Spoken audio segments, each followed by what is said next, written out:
Hello, and welcome back to A Taste of Scotland podcast. I'm Jim Gordon, your host for today, and I've got a few updates to bring y'all up to date what's going on with our festival, which will be June 17th at the Macon County Fairgrounds. We have a lot of fun. We've got a lot of things planned for you, all with the Scottish traditions. We try to keep them alive here in Franklin, North Carolina. First off, I want to mention some of the vendors that have already signed up for our festival this year. We've had some good ones come in early. Beholder's Beauty will be bringing their arts and crafts to our festival, as well as Kona Ice. We've got you covered. We're going to have plenty of nice cold snow cones. The Kona Ice lady will be there joining us. Also, Appalachian Archery will be bringing some of his woodwork, some of his bows and things that he makes. Some fine stuff there. Also, others that have come in early here, we have Madeline's Garden. Madeline Watts, she's from up there in Casher. She's going to be selling some of her wares also for us at the festival, again, June 17th at the Macon County Fairgrounds. I got to make sure we know that. Okay, Timeless Irish Treasures. Oh, this sounds like it might be fun. They're coming, they're bringing their lot. I believe they are from over toward the coast somewhere, but their fine traditional Celtic wares will be there at the Taste of Scotland Festival. We got some outdoor furniture. North Carolina Mountains Outdoor Furniture. Jerry Stanley is going to be presenting for us. We've got a few shots, a few pictures that we can take a quick look at some of his fine work that will be there at the festival. That is from the outdoor North Carolina Mountains Outdoor Furniture. Some cool stuff there. I want to talk about the food real quickly. It is, after all, the Taste of Scotland Festival. I know Michelle from over there at St. Andrew's Square in Waynesville. She has a fine catering service. She tells me she's getting real busy this time of year, making lots of fine bridies and the scones and the meat pies and lots of good traditional Scottish and British food from the St. Andrew's Square. Also, we usually have, and I haven't heard from her yet, but I'm expecting the lady brings the fry bread from the Cherokee, some traditional fry bread. Hopefully we'll have that to offer to our patrons at the Taste of Scotland Festival. In a newcomer, I wanted to real quickly mention the Scotsman's Pub.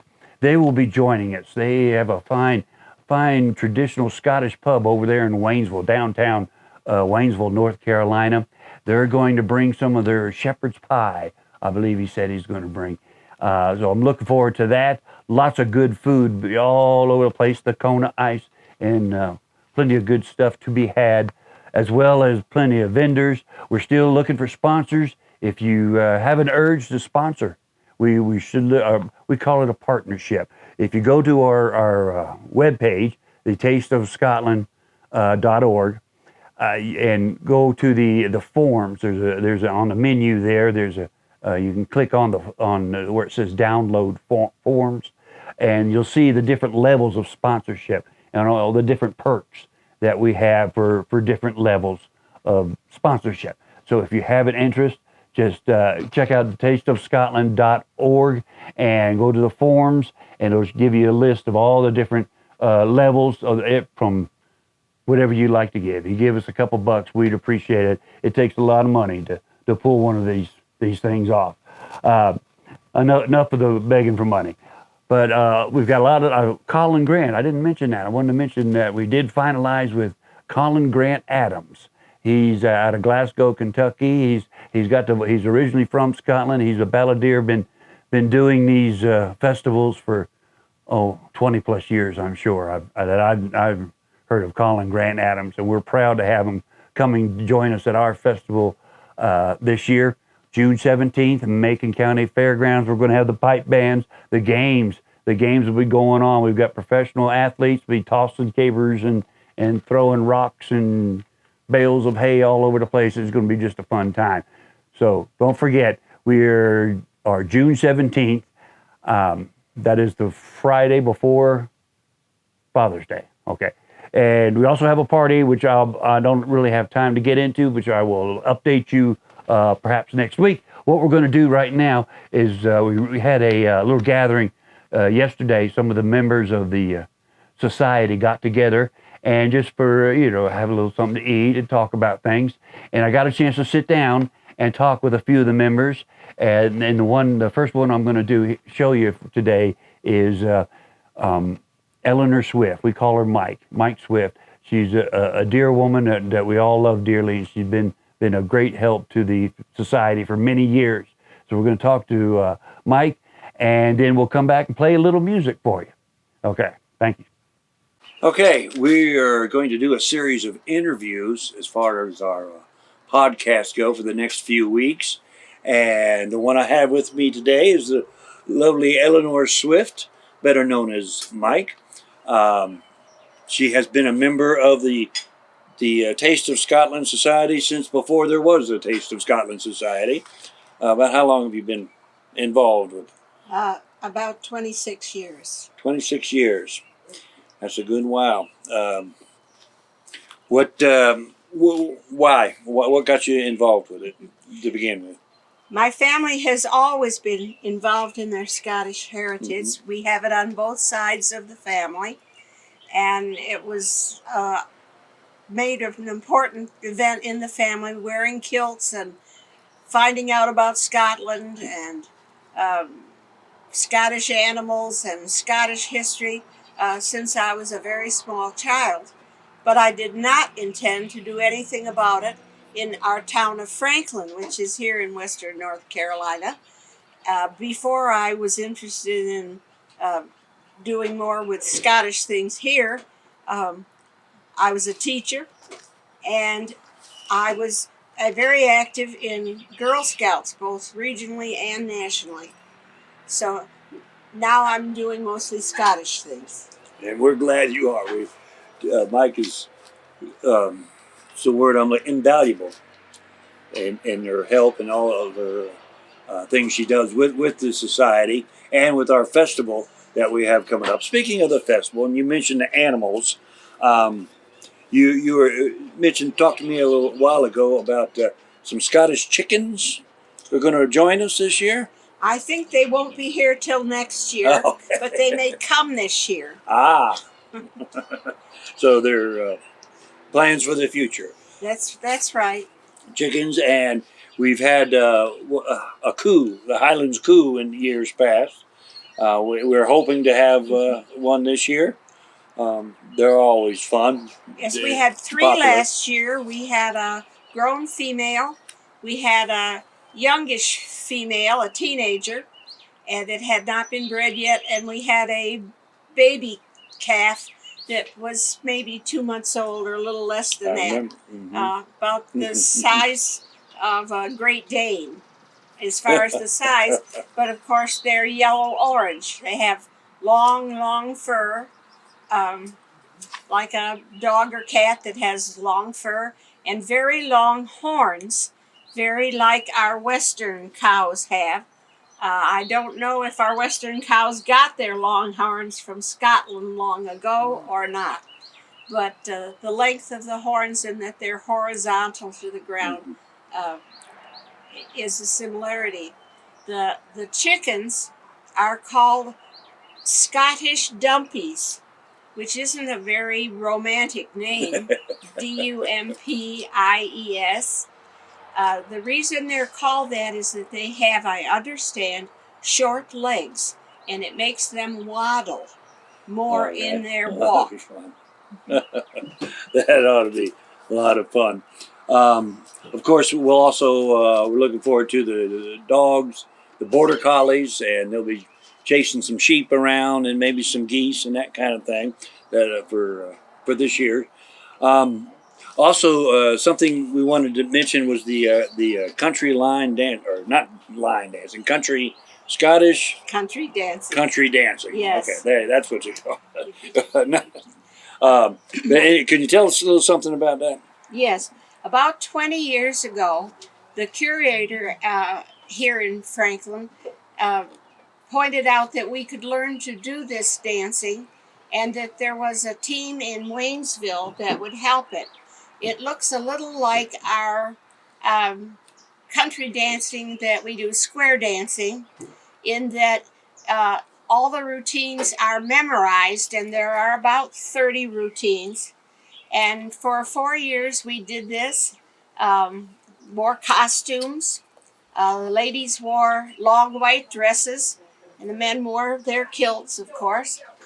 And the routines were a little complicated, but there's a good bit of jumping up and down. If you think of the Highland dancing, where they dance on tiptoes and jump very high. With the hand yes, up there, there's yeah. a little, there's a little of that in it, and we kind of have aged out because we're not as good at jumping up and down as we were when we were 60.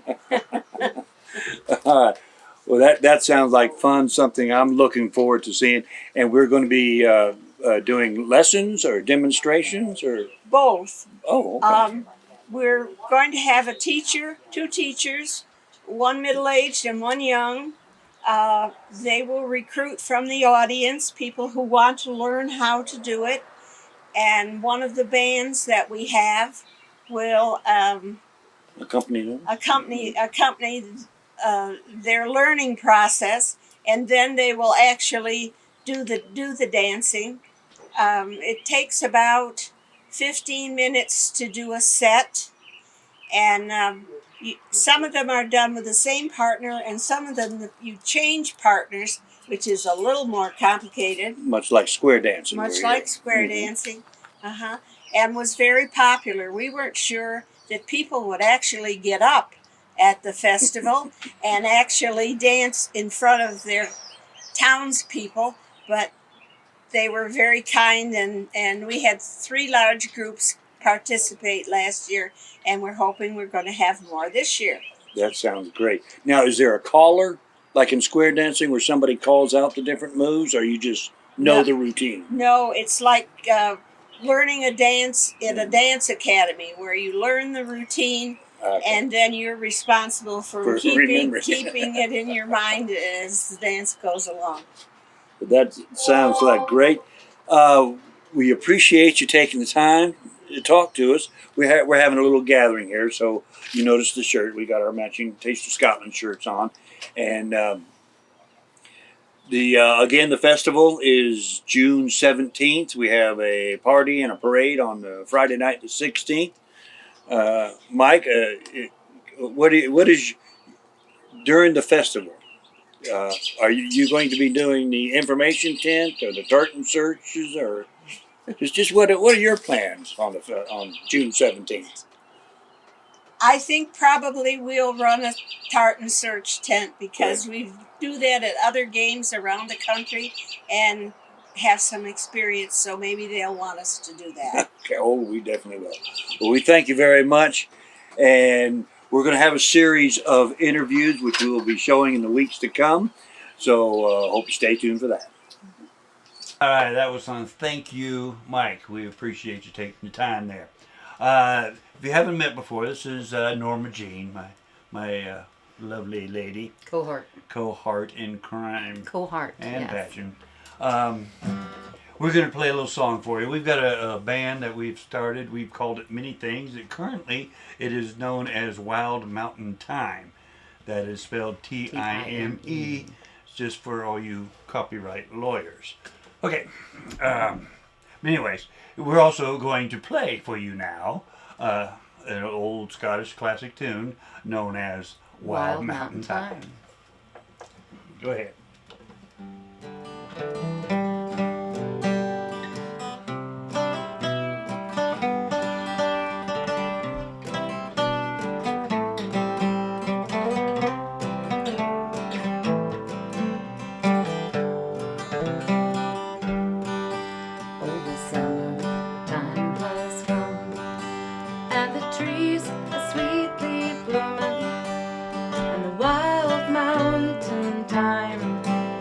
Around the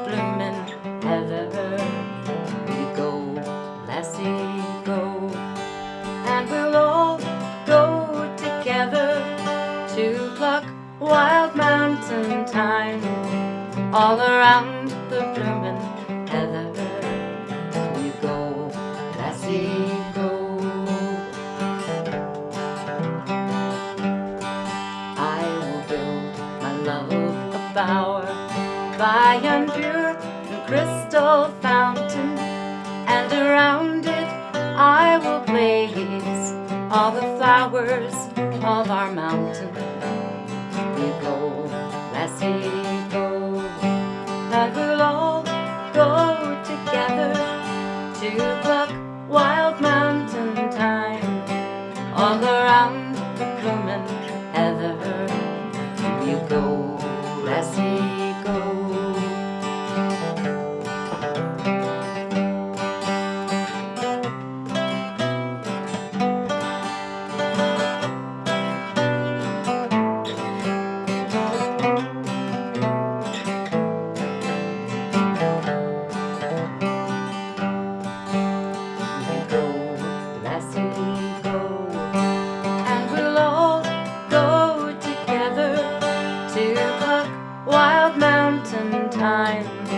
All around the bloomin' heather.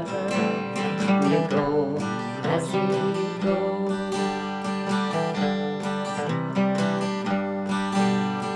You'll not go with me, I will surely find another to pluck wild mountain thyme all around the bloomin' heather.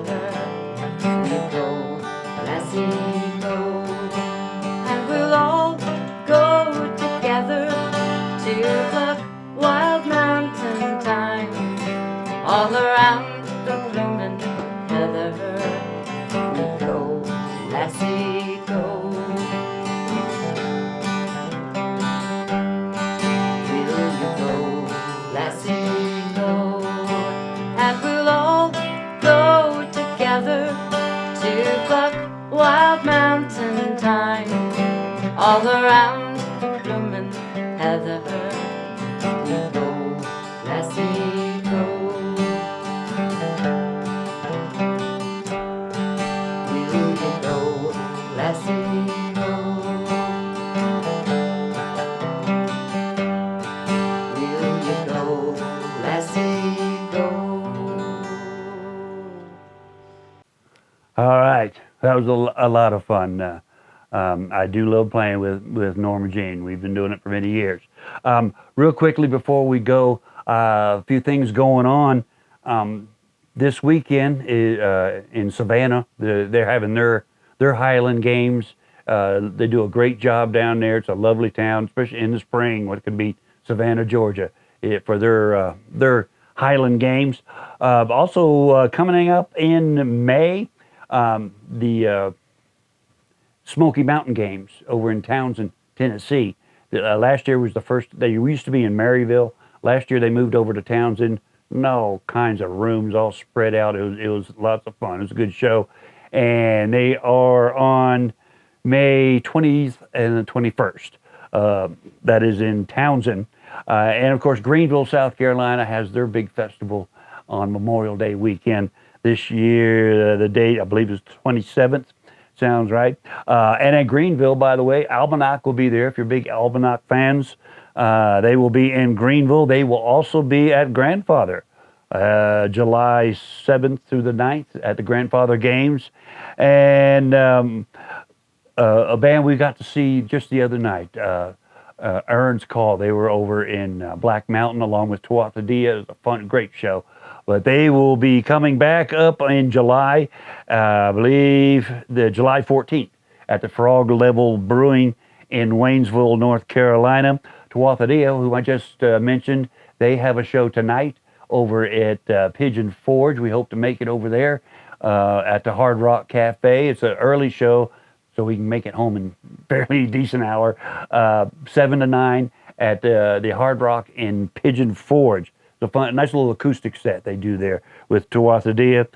Sire, another fun band that we like to follow. They will be at the before mentioned Smoky Mountain Games in, May 20th and 21st, and they will also be at the Greenville Games. Sire, it's a great Celtic rock band. Real quickly, Seven Nations. If you're a Seven Nations fan, they are in Carroll County Celtic. That's hard to say. Carroll County Celtic Festival in Maryland. For their festival, that is in June 10th, and they will be doing a Friday night show at Grandfather Mountain. I know that just for that one show, for the Friday night show. That about wraps us up for today. Thanks for everything. Don't forget to check out all the subscribe and like and all that fun stuff. It does help our algorithms to get the word out. And we've got lots of other stuff coming up.